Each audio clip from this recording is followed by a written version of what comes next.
hii ukumbafu wakuja hapa na kuvurugana na mimi sitaki hiyo maneno. I don't want that kind of things.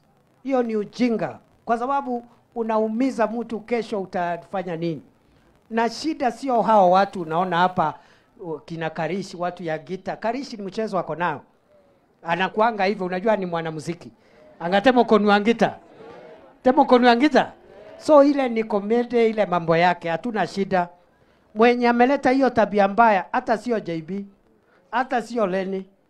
Ni ule mkora alishindwa kumanage uongozi, kukaa vizuri na wakubwa na wadogo, kutoheshimu watu. Huyo ndio amekuja huku na kimbelebele mingi.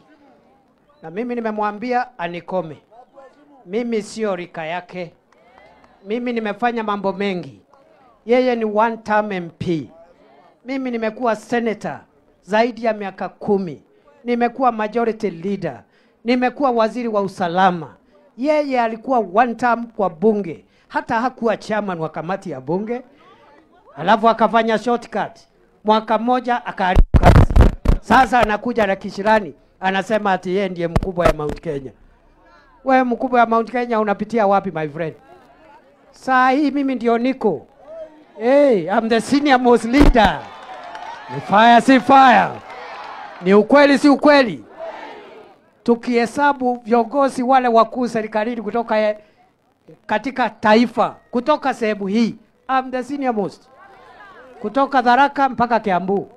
Kutoka Nakuru mpaka diaspora ile iko Lamu. Ni fire si fire. Ni noma si noma. Tuendelee tusiendelee. Huyo ndugu yangu asikuja kunitusi hapa. Hapa ni nyumbani. Aombe tu kura ya Karishi. Pole pole tu abembeleza watu mambo ya Karishi. Awachane na mimi. I'm not his age mate. Yeye ndiye one term. Na hii kazi nyingine alishindwa kufanya. Hati kama sio mimi Ruto angechaguliwa. Wewe tumekupatia kiti ya naibu wa rais last minute. Wakati William Ruto alikuwa amefanya campaign, akafanya urafiki huko Mount Kenya.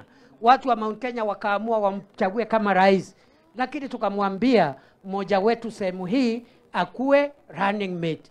Hatukusema Rigathi akuwe running mate. Wewe chama chetu cha UDA kiliketi kukataa.